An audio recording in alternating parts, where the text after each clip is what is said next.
మరి మా సర్పంచ్ ఏం పాపం చేసిండు? ఏమైతుంది మరి సర్పంచ్ కి ఇప్పుడు? ఎలా కొడతారట? ఊరోళ్ళు ఎవరు కలుస్తుంటారో ఎవరు పోతారో పిల్లలు వేసుకుని నెటాగిపోతారు. ఇల్లు లేక అంత ఇల్లు కూడా కొట్టుకొని పంచుకుంది. ఆయనేమో అన్నే ఉండే. ఇక ఏం చేస్తారు? ఊరికాడ కిరాయి ఉంటే ఉందా చచ్చిపోయాయి. పిల్లలు ముగ్గురు పిల్లలు అయితే ఎట్లాగని చెప్తారు? సార్ చెప్పు. ఏమన్నా చెడవాకని చెప్తే వాళ్ళకి చెడవాకం ఆయన ఇంత దండగేని దోశ వేని ఇంత భూమి పంచుకొని జాగ పంచుకొని ఎవరిదేం తింటాడు? 4 రోజులు కట్టవచ్చింది అసలు వెళ్ళదాకా ఉంటాడు. ఆయన జాల ఆయన ఉంటాడు. ఆయన దేవుడు లేడా దయ్యం లేడా పిల్లలు ఉన్నారు. ఎప్పటికి బయలు ఉంటావా మనం? సర్కారు బయలు ఎప్పటికి ఉంటావా మనం? ఇట్లా చేయాలి. ఆయన బడి నడిచే బడి అది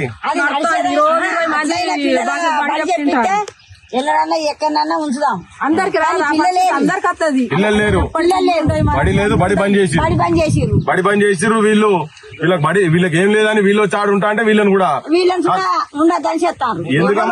ఎందుకమ్మా మరి అంత ప్రజా ప్రభుత్వం అని చెప్తాడు ముఖ్యమంత్రి రేవంత్ రెడ్డి అంటే ఎందుకు చెప్తాడు? ప్రజలన్నా గీళ్ళు అని ఆయన చెప్పని చెప్పాలి. మరి వాళ్ళు మేము భూ అమ్ముకున్న మంచి ఇంత ఈ ఊరు కాకపోతే ఇంకో రాజ్యం వెళ్ళిపోతారు. అడక తింటాడు. ఏం పోతుంది మరి? ఎట్లున్నది ఈ పరిస్థితి? ముగ్గురు పిల్లలు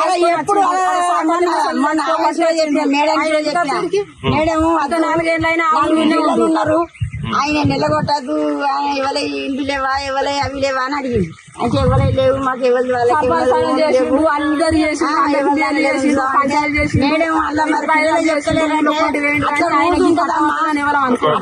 ఉంటది. నా పిల్లలు చదవకుండా కానీ అలా ఉండద్దు అంటది మేడం. మేడం ఏం చెప్తుంది? మనం చెప్తే మేడం వస్తుంది. చూసినావు కదా రేవంత్ రెడ్డి, నువ్వు విద్యాశాఖ మంత్రివి. నీ పాలనలో ఎట్లున్నదంటే నడుస్తున్న బడిని బంద్ చేపించినావు. అది ఒకటే అర్ర కూడా ఉన్నది ఒకటే. అదేదో నీడ గురించి అని తలదాసుకుందామని చెప్పని ఇల్లు కూలిపోయిన సర్పంచ్, నీ అప్పున్న సర్పంచ్ పచ్చని సంసారాలు పచ్చని పల్లెలల్లా సంసారాలల్లా చిచ్చు పెడుతున్నావు. వాళ్ళు చెప్తున్నారు భార్యాభర్తల మధ్యలో కూడా పంచాయతీలు అవుతున్నాయి. లేనితోటి ఎగబెట్టి నాకు ఇక్కడ సర్పంచ్ గిరి పెట్టి ఇక్కడ కూసబెట్టి ఏదో పని చేసుకుంటున్నాం. మాది మేము రోజు లొల్లిలట. అందుకే అంటున్నా, ఉట్టిగా చెప్తలేను నేను. వాళ్ళ సంసారాల్లో కూడా చిచ్చు పెడుతున్నావు నువ్వు. కనుక నువ్వు ఏదైతే ప్రామిస్ చేసినావో ఇలా వాళ్ళు ఎంత స్పష్టంగా చెప్తారు. ఎందుకే అవమాన పడకుండా ఎందుకుంటారు? వాళ్ళకు ఇజ్జత్ లేదా? వాళ్ళకు మీ రాజకీయ నాయకుల కంటే ఇజ్జత్ లేదు. మీరు పొద్దున్న లేస్తే అవమానకం తిట్టుకుంటారు, మళ్ళీ బుధాల మీద చేయి చేసుకుని నువ్వు నేను దోస్తని ఇది అని నడుస్తూనే ఉంటాయి మీకు. వాళ్ళకి నడుస్తూనే ఉంటాయి. ఏమమ్మా ఎట్లా తిట్టుకుంటారు? కూడా ఓరు నాయనో ఇక మీద పడి చంపుతారు కావచ్చు అన్నట్టు తింటారు కదా, గట్లనే చేసుకుంటారు. కానీ పరువుగా బతుకుతున్నటువంటి సర్పంచ్ల కుటుంబాలల్లా అగ్గి పెట్టకండ్రి. మీరు పెడుతున్నావు నువ్వు ఆల్రెడీ. నువ్వు ప్రామిస్ చేసిన వాటికే నేను అడుగుతున్నావు. ఇవాళ గతమైన ఎట్లా ఇయ్యలే, ఆ బీజేపీలోకి ఓసేయలేదు. మరి వాళ్ళు ఏం చేస్తున్నారో మాకు అర్థమైతే లేదు. కానీ ఇప్పుడు ఉన్నోడు చెప్పిండు కదా, నువ్వు అధికారంలోకి వచ్చేటప్పుడే చెప్పినావు. మరి గవే అయ్యి ఈ పార్టీ ఆ పార్టీ ఏ పార్టీ మాకు సంబంధం లేదు. మరి జనం ఎక్కడ సమస్యలు ఉన్నాయో ఆడికైతే మేము వచ్చి మాట్లాడేది ఉన్నది. అందుకే మాట్లాడుతున్నాం. ఏం చెప్తున్నారు? మేము దాదాపు అంటే 26 తారీఖు నాడు వచ్చిన తర్వాత సరే ఒక 4-10 రోజులు నువ్వు అన్నారు. తర్వాత మళ్ళా చేసినాక మొన్న మేడం వచ్చింది. ఖచ్చితంగా నువ్వు కాల్ చేయాలి అంటే ఎందుకు మేడం? మరి ఇది నడుస్తలేదు కదా. ఖచ్చితంగా ఇప్పుడు ఈ స్కూల్ బంద్ అయ్యే చాలా రోజులు అవుతుంది. లేదు నువ్వు ఖచ్చితంగా బంద్ చేయాలంటే ఖచ్చితంగా బంద్ చేస్తా, కానీ ఖచ్చితంగా పిల్లలు తీసుకురావాలని మేము అంటున్నావు. వాస్తవాన్ని చెప్పాలంటే నేను ఎక్కడ పోయినా డిఓ గారితో కూడా ఫోన్ చేసిన, లిఫ్ట్ చేయలేదు.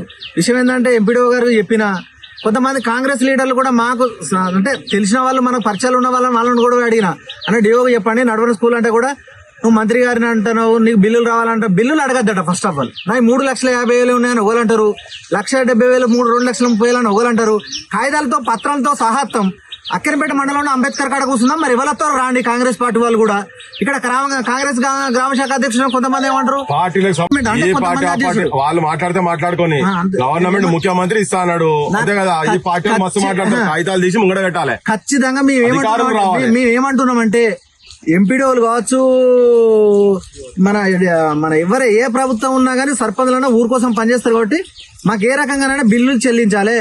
వాళ్ళు ఎవరైనా కావచ్చు, అంటే వాళ్ళు వీళ్ళు అని కాకుండా నేను ఏమన్నా ఆ రోజు కూడా వాళ్ళ వీళ్ళు మాట్లాడలేదు. మాకు వచ్చే బిల్లులు ఉన్నాయి, మీరు రావడానికి మాకు ఇల్లు కూడా శాంక్షన్ లేదు, మాకు తొందరగా శాంక్షన్ చేయాలన్నాం. ఇంకొకటి ఏంటంటే మాకు ఆల్టర్నేట్ గా మాకు మా ఇల్లు అది చేసేదాకా మేము ఉంటామని చెప్పేసి తెల్లారైతే మాకు ఒక అప్పులోళ్ళ కంటే అప్పులోళ్ళగానే ఆయనకు జర అపాయింట్ అవుతాడు వెనక ముందు అన్నట్టు ఉండగా వీళ్ళ పెద్ద అప్పులోళ్ళ కంటే ఎక్కువైపోయారు.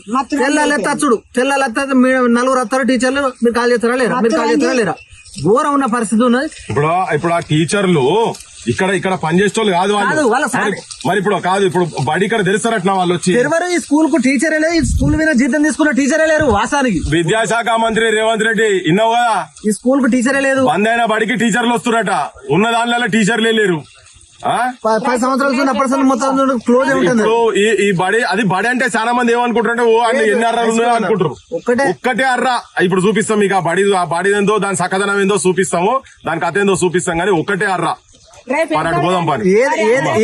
ఏదేమైనా 20 మంది అది చదవాలి. రేపు వెళ్తాడు పొద్దుగాల, రేపు వెళ్తాడు 20 మందికి. ఇగో అమ్మా నీ పేరేం పేరు, నీ పేరేం పేరు కాదమ్మా, నీ పేరేం పేరు. ఇగో సందేహం అయినా లచ్చవా చెప్తున్నది. నీకు ఏమైనా బుద్ధి జ్ఞానం ఉంటే మీకు గవర్నమెంట్ వాళ్ళు జర ఇనుర్రి నాయన అవి చెప్తే 20 మందికి పిల్లలు ఉన్నారు, రేపటి నుంచి పాఠాలు చెప్పుండ్రి, మీ ఇప్పుడే రాత్రే కాల్ చేయిస్తామని చెప్తున్నారు. దొడ్డి ఆయనదే, ఈ దొడ్డి ఇక ఉంది కదా, దీని కింద లేవుతాడ సర్పంచ్ అని అందరూ నిలబడి అందరం కలిసి గుడిసే ఇస్తాం, ఆయన తనకు గుడిసే ఇస్తాము. వాళ్ళు ఉంటారు. రేపటి నుంచి నువ్వు ఇక్కడ 4-5 టీచర్లను పెట్టు, ప్రిన్సిపాల్ ను పెట్టు, దానికి టాయిలెట్ కూడా కట్టిపియి. ఇప్పుడు వీళ్ళు కట్టిన వాటికైతే ఎట్లా ఇయ్యలేదు, కట్టిపియి. ఇగో రాత్రే కాల్ చేస్తా అంటారు. ఏమా చిన్న పిల్లలు పోతారు, మరి అవసరం వాళ్ళకి ఎందుకు పోతారు? ఇన్ని దొడ్డు ఉంటాడు 6 నెలల పాటు అయితే కట్ట వచ్చినప్పుడు చెట్టు కింద. ఇగో లచ్చమ్మ చెప్తున్నది, సిరిమల్లె చెట్టు కింద లక్ష్మమ్మ నువ్వు సినబోయి కూర్చున్నావు ఎందుకమ్మో అని పెద్ద మనిషి రాసిపోయిండు. మోకాళ్ళ మట్టుకు బురదలో దిగబడి ఎద్దోలే వెనుకకు ఒక్కొక్క అడిగేసి నాట్లేసి లచ్చుమమ్మో నీ నరమంతా ఇదిగిందా లచ్చుమమ్మ అని. అగో లచ్చవ్వ సాక్షిగా చెప్తున్నది. ఇప్పుడు నువ్వు బడి జరిపిన ఆయన రేపే మా ఊళ్ళంతా ఉస్మాబాద్ దాకా పోతున్నారు, బాగా ఖర్చు అవుతున్నాయి, మా జేబులు మొత్తం కార్పొరేట్ వాళ్ళు మొత్తం ఖలాస్ చేసి పడేస్తున్నారు. నువ్వు బడి తెరిస్తే అన్న కూడా రేవంత్ రెడ్డి ఉన్నది, ఎలా వాటాలు ఉన్నాయి, లేకపోతే వీళ్ళెందుకు బంద్ చేస్తారు ఈ బళ్ళు. అందుకని నీ వాటాలు లేవంటే బడి తెరు. రేపు తెరుస్తావా ఎల్లుండి తెరుస్తావా, నువ్వు ఆ బడి తెరు. ఇగో నాట్లేసే లచ్చవ్వ చెప్తున్నది, నీకు హితబోధ చేస్తున్నది. నువ్వు ఊకే గద్దర్ అవార్డులు లేకుంటే గద్దర్ పేరు మీద అది గద్దర్ రోల్ మోడల్, గద్దర్ పెద్ద ఉద్యమము, గద్దర్ నాకు స్ఫూర్తి అని ఊకే పొంగనాల మాటలు మాట్లాడతావు కదా. పొంగనాలు కాదు, ఇగో చెప్తున్నారు కదా, గద్దర్ చెప్పిండు కదా, తెలంగాణలో బడులే లేవు, వర్షం వస్తే బడులు పోతాయని ఇవన్నీ ఉన్నాయి కదా. ఉన్న బడులకు భవంతు లేదు, వానకాలం ఎండాకాలం వారం రోజులు సెలవు దినాలి లెక్కనే ఉన్నది. ఇలా వర్షం పడుతుంది అని చెప్పని సెలవు ఇచ్చి పాడేసిన సెలవుట ఇలా తాతీలట, ఇవాళ రేపు ఈ జిల్లాలంతా తాతీలట ఇక్కడ. ఎందుకంటే ఇక్కడ లేవు, చక్కదనంగా లేవు బడులు, ఇక్కడ గవర్నమెంట్ బడులు చక్కగా లేవు, వాటికి అందరికి కాళ్ళు ఇచ్చి పడేసినావు నువ్వు. వర్షం వస్తలేదు, మరి ఇప్పుడైతే మాకైతే వస్తలేదు. అందుకే గద్దరన్న తల్లి లచ్చమ్మ లెక్క ఇగో ఈ లచ్చమ్మ చెప్తున్నది, నీకు హితబోధ చేస్తున్నది. ఊర్లలో బడులు తెరిపి అని చెప్తున్నది. ఏమా అంతే కదా, ఊర్లలో బడులు తెరిపి ఆర్థిక భారం అవుతున్నది. నీకు నిజంగా గద్దరన్న స్ఫూర్తిగా ఉండేది ఉంటే, నీకు ఆ సోయి ఉంటే ముఖ్యమంత్రి విద్యాశాఖ మంత్రి రేవంత్ రెడ్డి బడి జరిపి సర్పంచ్ రాత్రి కాల్ చేసామని వాళ్ళు చెప్తే ఇదే గుడిసెలు వచ్చి ఉంటాడు. ఉంటావా? ఇగో రైట్, అది ఖాళీ ఉన్నది కాబట్టి వాళ్ళు ఉన్నారు. సోయికి రాన్రి, మాది కూడా మొబ్బుకుంటది మొత్తం ఖాళీ ఉంది. మీది కూడా ఖాళీ ఆ బడి, పెద్ద బడి అట తాండాల బడి కూడా ఇక్కడ రా నీ బడి ఏం బడి చెప్పు, అది చెప్పు. విద్యాశాఖ మంత్రి ఆయనే కదా, ముఖ్యమంత్రే కదా, చెప్పు. మబ్బుకుంట గ్రామ ఆఫీస్ ఉంది, మైసమ గ్రామం కింద, అది పడే ఉంది. మబ్బుకుంట బడి అట, పెద్ద బడి అట, అది 5-6 రూమ్ల బడి. ఇదన్నా ఒకటే అర్రా, అది 5-6 టీచర్లు ఎంత మంది ఉన్నారు? టీచర్లే లేరా? పేదోళ్ళు తాండాలలో బతికేటోళ్ళు తాండాలను 2 సంవత్సరాలు అవుతుందట బడి బంద్ అయ్యి. తాండాలు గ్రామ పంచాయతీలు చేసుడు కాదు, వాళ్లకు సమర్థంగా అన్ని విద్యా వైద్యము అన్ని రకాల సదుపాయాలు ఉంటేనే బాగుపడతాయి అవి. నువ్వు తాండాల గ్రామ పంచాయతీ చేస్తున్నావు, బడులు 2 ఏళ్ళు అయితే బడి బంద్ చేసి ఏం చేస్తున్నావా? ముఖ్యమంత్రి గారు ఏం చేస్తున్నారు చెప్పండి. సోయున్నదా? గత ముఖ్యమంత్రి కేసీఆర్ ఒక్క రివ్యూ మీటింగ్ పెట్టలే అని పేద పొంగనాలు కొట్టి బాగా మీటింగులు పెట్టి రివ్యూలు చేస్తున్నాం గంటలని. చదువుకున్న వాళ్ళందరూ ఇప్పుడు నియమడే తిరుగుతున్నారు, పెద్దోళ్ళంతా నియమడే తిరుగుతున్నారు. మొత్తం ఆయన తిట్టిన వాళ్ళంతా ఇప్పుడు నియమడే తిరుగుతున్నారు. యారు నిద్రపోయారు ఆయన మీరంతా? అమెరికాలో లండన్ లో టూర్లు పెట్టుకుని ఫ్లైట్ లో పోయి తిరుగుడు గది కాదు రా, పల్లెలలో ఏమైతే చూసిపోదు రా, ఇక్కడ రా. ఇగో ఈ తాండాలా చెప్తున్నారు, వీళ్ళు చెప్తున్నారు కదా, వాళ్ళ అవద్దని చెప్తే నువ్వు వచ్చి చూసుకుందురా. అందుకని ఉట్టిగా ఆడ కూర్చొని స్టేజ్ల మీద బాగా నీతివంతమైన మాటలు మాట్లాడు కాదు, ఆచరణలో ఉండాలి. నువ్వు ఆచరణలో చేస్తలేవు. నీ పేరేం చెప్పినావే పెద్ద?